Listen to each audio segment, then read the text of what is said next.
A paz do Senhor Jesus, seja bem-vindo a mais esse estudo do livro de Esther. Hoje nós daremos prosseguimento ao nosso estudo acerca desse livro, começando o capítulo 2, tá bom? Mas esse estudo está disponível numa playlist aqui no YouTube, no nosso canal, onde consta a introdução e o capítulo 1, tá bom? Você fica à vontade para acompanhar, para pegar o estudo desde o princípio e nós iremos até o último capítulo, amém? Antes de começar a falar um pouco, eu quero ler alguns versículos. A gente vai ler Esther, capítulo 2, do 1 ao 4, que diz assim: Passadas essas coisas e apaziguado já o furor do rei Assuero, lembrou-se de Vasti, do que ela fizera e do que tinha se decretado contra ela. Então disseram os jovens do rei, que se lhe serviam: Tragam-se moças para o rei, virgens de boa aparência e formosura. Põe ao rei comissários em todas as províncias do seu reino, que reúnam todas as moças virgens de boa aparência e formosura na cidadela de Suzã, na casa das mulheres, sob as vistas de Hegai, eunuco do rei, guarda das mulheres, e dei-lhes os seus ungüentos. A moça que cair no agrado do rei, essa reine em lugar de Vasti.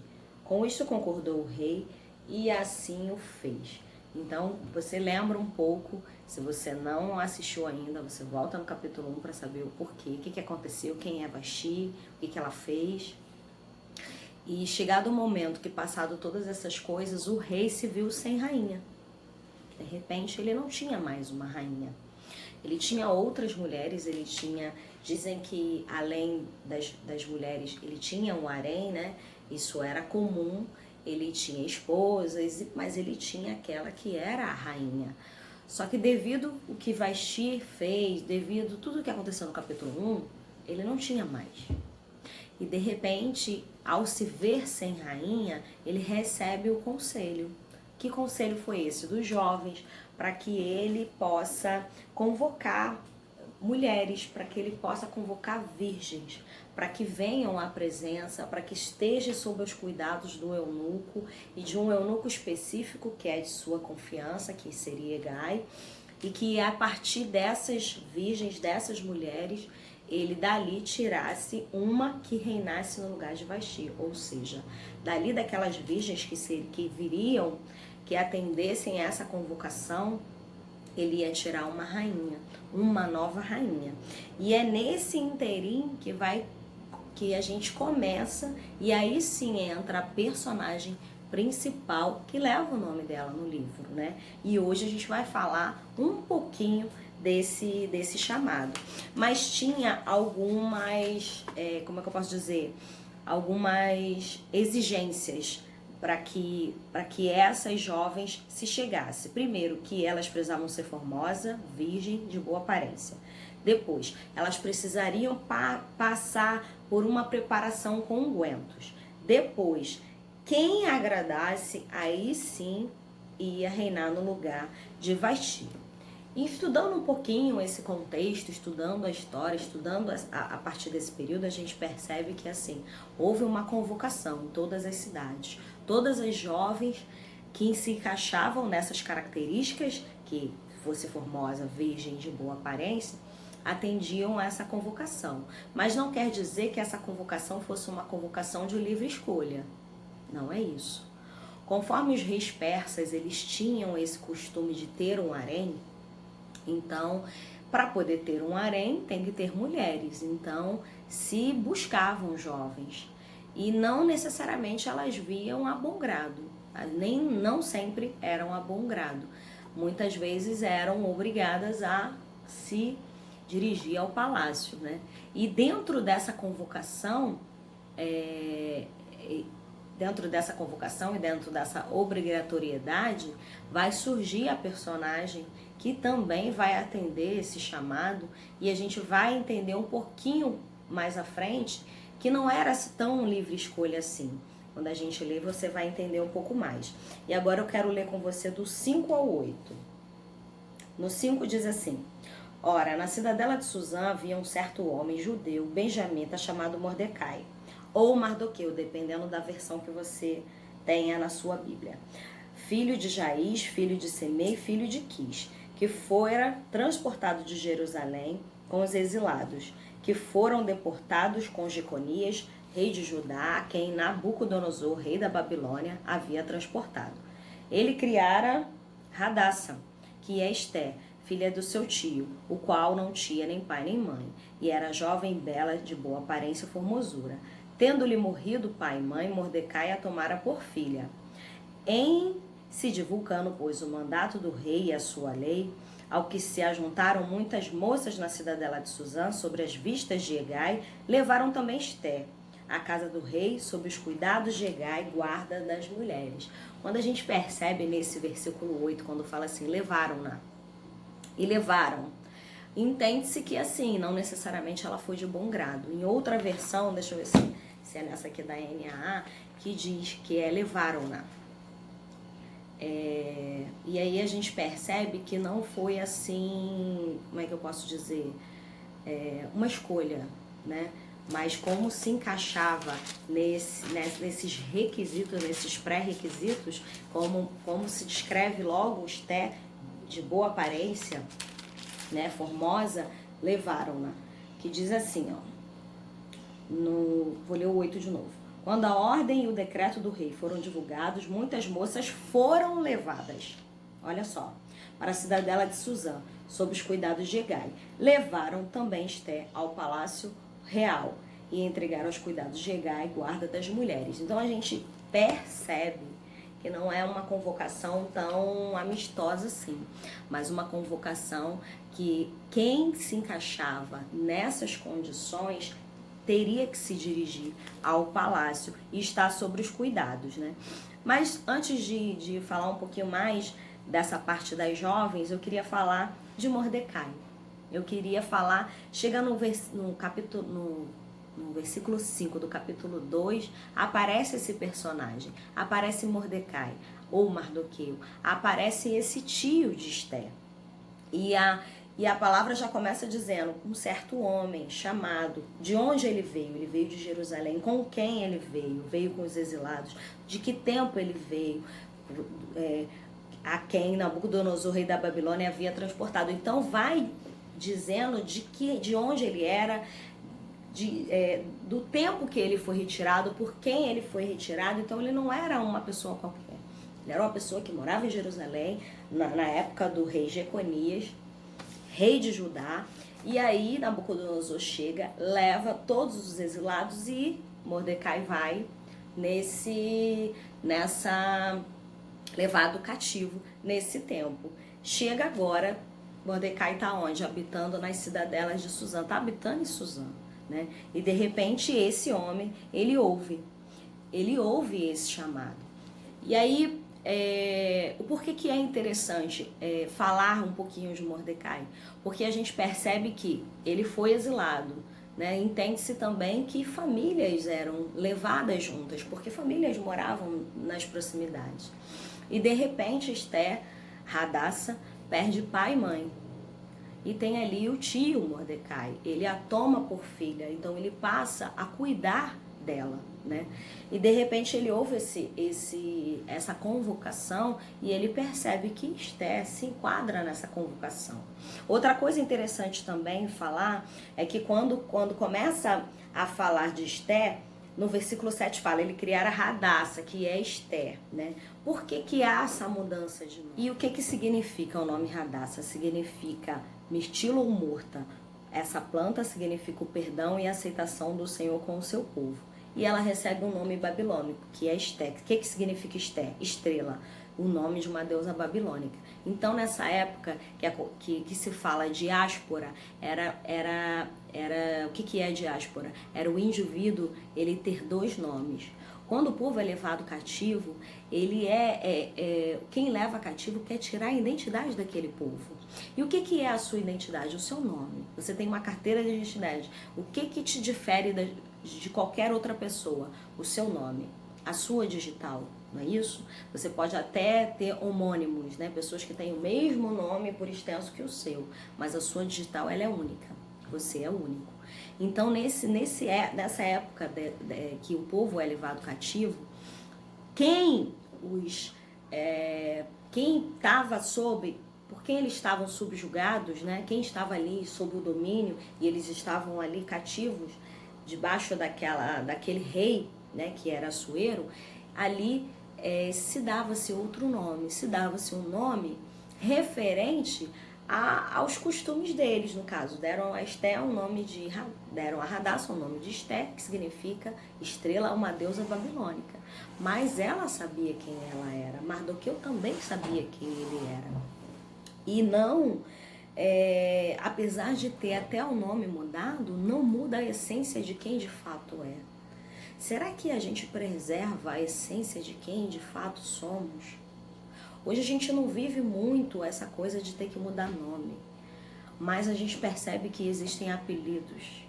Mas a gente percebe que existe esse negócio de bullying, que existe caracterizações que fazem acerca de você e que você aceita ou não esse tipo de coisas, esse tipo de nomes, esse tipo de falas ao seu respeito. Cabe a você aceitar ou não, cabe a você tomar posse da identidade que é sua. Claro que a gente sabe que tem que existem apelidos e existem muitas pessoas que nos chamam de uma maneira muito carinhosa. Eu mesmo, ao invés de usar o meu nome, Cristiane, eu prefiro usar Cris. Eu acho que aconchega mais, eu acho que chega mais, eu acho que Cristiane é muito formal, né? Então eu uso sempre Cris, você pode ver. Mas eu entendo e sei o significado do meu nome. Eu entendo e sei quem eu sou, né? Tanto que as pessoas, Cris de quê? De Cristina, de Cristine, né? Não, de Cristiane. Então você precisa saber quem você é, você precisa entender o pertencimento que você tem. Então naquela época era comum o indivíduo ter dois nomes, um referente ao seu povo e um referente ao povo que agora ele estava sendo submetido, né? E isso vem da onde? Esse nome diáspora vem lá do hebraico tefuzá, que significa dispersado, vem lá de galut, que significa exílio, né? Então, referente a essas expulsões forçadas que os judeus foram espalhados pelo mundo, cada um recebeu um nome diferente do nome que tinha. Muitas vezes até aqueles que conseguiram abrigo em outros países, em outros lugares, mudavam o nome para tentar fugir, porque os judeus sempre foram perseguidos. E o nome já se dizia quem era de fato a origem. Então se mudava em termos, muitas vezes para tirar a identidade, outras vezes para sua própria proteção, né? Então eles foram espalhados aí em inúmeras comunidades judaicas e como que se reconhece pelo nome que possui e e quando se dão a conhecer, quando sentem que podem se dar a conhecer. Olha que coisa interessante, quando sentem que podem se identificar. Olha que coisa interessante. Então naquele momento Radassa não era Radassa, Radassa era Esther. Radassa estava numa cidade, estava órfã e estava numa cidade onde ela não podia revelar quem ela era, né? Onde a identidade dela era preservada para sua própria proteção. E é nesse contexto que a gente percebe que Mardoqueu ouve esse edito, esse mandado, né? E Esther se encaixa, porque quando se fala de Esther, se fala de boa aparência, formosa, muito bela, né? Então ela se encaixa nessa convocação. Vamos ler o 9? No 9 diz assim: a moça lhe pareceu formosa, quer dizer, no 8 diz que ela foi levada a Agai, né? No 9 diz: a moça lhe pareceu formosa. Formosa quem? É Agai. E alcançou favor perante ele, pelo que se apressou em dar-lhe ungüentos e os devidos alimentos, como também 7 jovens escolhidas da casa do rei, e a fez passar com suas jovens para os melhores aposentos da casa das mulheres. Olha que coisa tremenda. Dentre todas as jovens que estavam ali, que moravam na cidade de Suzã, na cidadela de Suzã, aos arredores de Suzã, uma jovem chamou a atenção. Uma jovem chamou a atenção. Uma jovem fez a diferença. Uma jovem alcançou favor. Eu anotei algumas coisas assim. Que quando nós estamos no centro da vontade de Deus, ainda que a gente não entenda os processos que a gente está vivendo, mas você está ali no centro da vontade de Deus. Como eu já disse aqui desde a introdução, Deus quer te usar onde você está, no momento que você está, na circunstância que você está vivendo, na casa que você mora, na família que você mora, no trabalho que você está inserido, na igreja que você está inserido. É ali que Deus quer te usar. E quando você entende que estar ali não é o acaso, não foi, sorte, era propósito. E você, ainda que você não entenda, mas você está no centro da vontade, favor está sobre você. Favor está sobre a sua vida. Ainda que no momento você não entenda. Não entendo por que eu estou vivendo essa situação. Não entendo por que eu estou nesse lugar. Não entendo por que estou inserida nesse lugar. Mas se esse lugar é o centro da vontade de Deus para a tua vida, ainda que as circunstâncias não sejam favoráveis, há favores, há um favor, há uma bênção sobre você. E assim acontece com Esther. Quando Hegai, ele olha para ela e vê algo diferente, ela o surpreende de maneira à vista. Isso diz muito. Será que a sua aparência à vista, se alguém te vê, surpreende ao ponto de você merecer o favor? O que a sua aparência diz sobre você? Aqui não estou querendo dizer se você é bonito, se você é feio, não estou querendo dizer isso. Estou querendo dizer o que a sua aparência reflete. Quando olham para você, o que vê? Qual o posicionamento que você está? Como você está? Então, ainda que você não esteja num lugar favorável, mas você está no centro da vontade de Deus, há um favor sobre a sua vida. E naquele momento que Esther alcança favor, a partir de Hegai, o que acontece? Ele se apressa.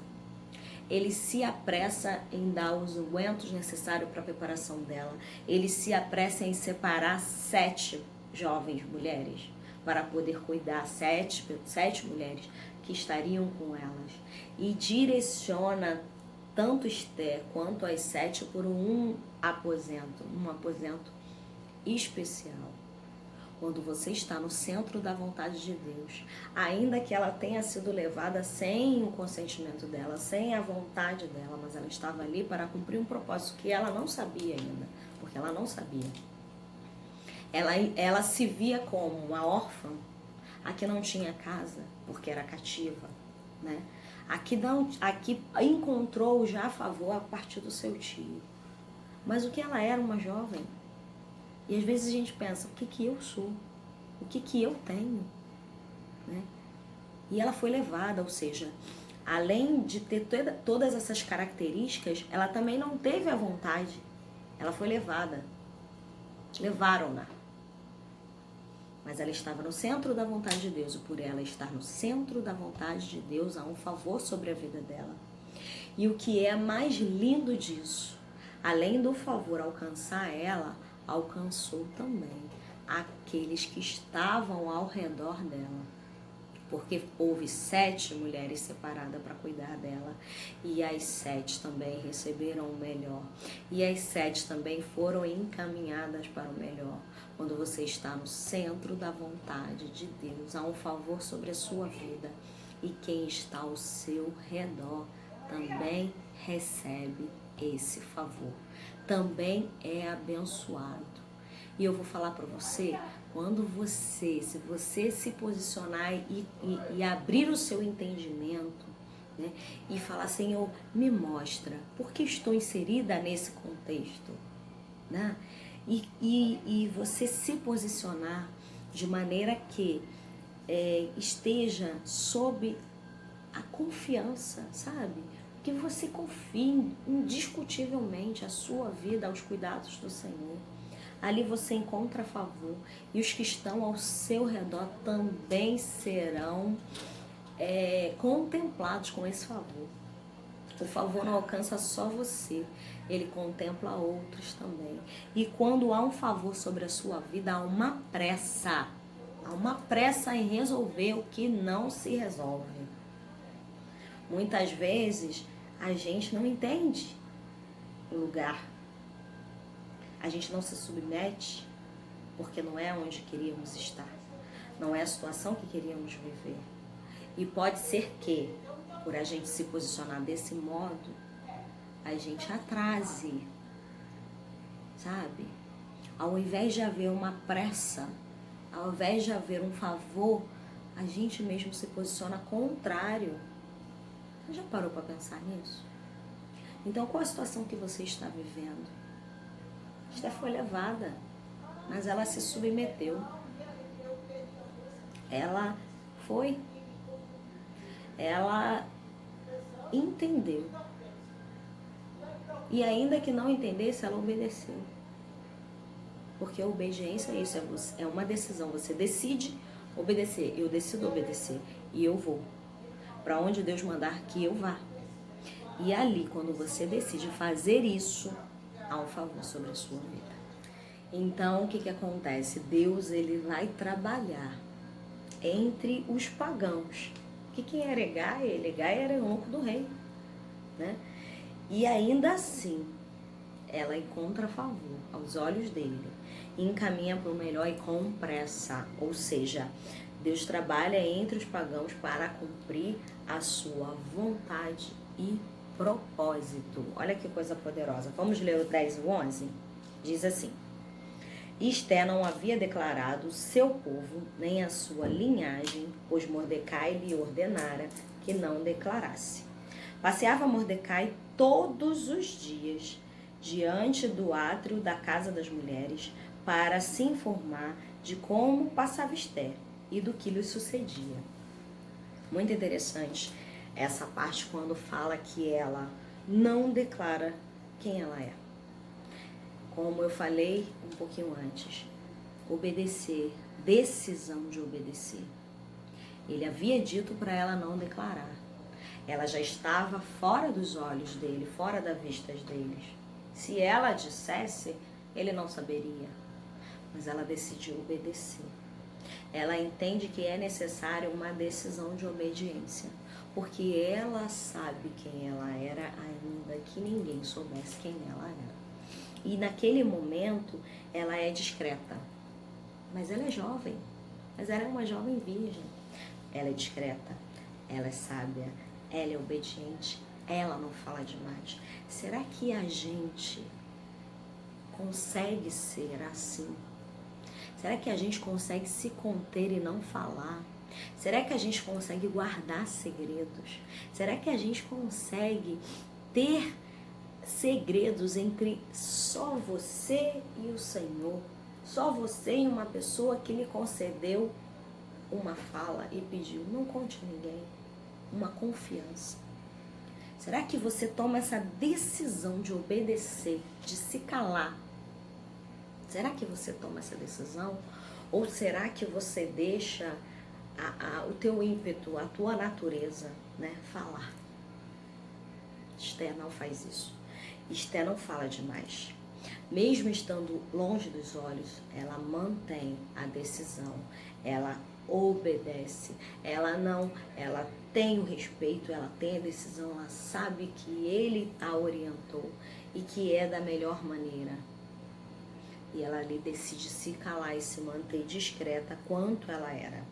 E a gente percebe que Mordecai continua passando pelo átrio para poder saber, para ter notícias, para saber como que Esté estava encaminhada. Ou seja, ela foi levada, pode ter sido contra a sua vontade, mas ela ali tinha alguém que passeava e queria saber como ela estava. E com certeza Mordecai estava ali intercedendo pelo que Esté iria passar. Intercedendo junto ao Pai para que Esté alcançasse favor, alcançasse graça. Olha que coisa maravilhosa. Talvez você não saiba, mas alguém que te observa e que intercede por você. alguém que te olha e fala, não, eu vou, ou eu decido interceder por essa pessoa, por essa família, por essa casa. Eu decido interceder. Eu estou observando e eu tomo a decisão de estar ali querendo ter notícias, não para fofoca, não, mas para intercessão. Que coisa poderosa. Vamos ler agora do 12 ao 14, que diz assim: em chegando o prazo de cada moça vir ao rei Assuero, depois de tratada segundo as prescrições para que as mulheres, por 12 meses, porque assim se cumpriam os dias de seu embelezamento, 6 meses com óleo de mirra, e 6 meses com especiarias e com perfumes e ungüentos em uso entre as mulheres. Então é que vinha a jovem ao rei, e ela se dava ao que desejasse para levar consigo da casa das mulheres para a casa do rei. À tarde entrava e pela manhã tornava, segundo a casa das mulheres, sobre as vistas de Saagás, eunuco do rei, guarda das concubinas. Não se tornava mais ao rei, salvo se o rei a desejasse e ela fosse chamada pelo nome. O que acontece? Ela alcança favor. Ele se apressa. Por que ele se apressa em cuidar dela? Porque imagina, foram muitas convocações. Então, só passados 12 meses de cada jovem que ela tinha a oportunidade de se apresentar. E como haviam muitas, ele se apressa de encaminhar ela para o lugar onde ela precisava ser encaminhada, para que o quanto antes ela começasse a passar por esse ritual, 6 meses com especiarias, 6 meses com perfumes, com óleo de mirra, 6 meses com especiarias, com ungüentos, de uso das mulheres, ou seja, 1 ano ali se tratando, se cuidando, 1 ano ali aquela disposição, 1 ano de preparação. E depois disso, depois dessa preparação, ou seja, além de preencher os requisitos, havia o tempo da preparação, olha o tempo da espera, olha o tempo do calar de Esther, não foi 2 dias sem declarar o que era. Não, olha quanto tempo. 1 ano. E dentre 1 ano que estava se preparando, de acordo com as convocações, as que iam cumprindo o prazo, iam se apresentando. E como acontecia? Entrava-se à tarde, né? Ou seja, passava a noite com o rei e de manhã voltava para a casa das mulheres e só voltaria a estar com o rei se ele a chamasse pelo nome. Ou seja, 1 ano inteiro se preparando para uma única noite, para um único momento. E se naquele momento que tinha se preparado não alcançasse o favor, não alcançasse os olhos, o coração, o desejo do rei, acabou. Eu creio que Esther passou 1 ano se preparando, não só fisicamente, mas ela sabia quem ela era. Ela sabia quem ela era, ela sabia qual lugar ela pertencia. Ela havia recebido instruções de Mordecai para não revelar quem ela era. Mas de igual modo, com certeza ela também recebeu instruções para ela se preparar para aquele momento.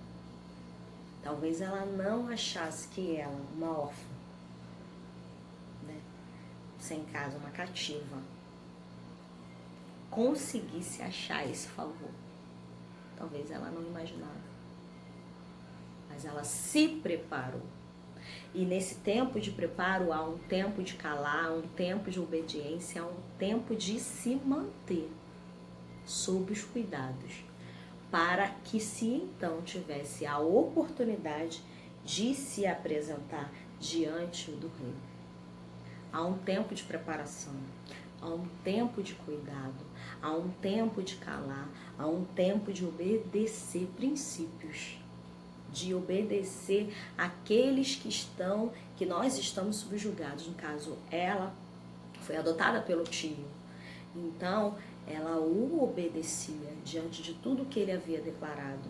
E mesmo longe, mesmo distante, mesmo estando com outras pessoas, num outro contexto, ela manteve a palavra de discrição. Ela manteve o segredo. E enquanto todo aquele tempo de preparação, que ela não sabia no que ia se resultar, porque talvez Esther começou a ver jovens entrando, voltando, jovens entrando e voltando, e talvez no pensar dela, serei eu mais uma?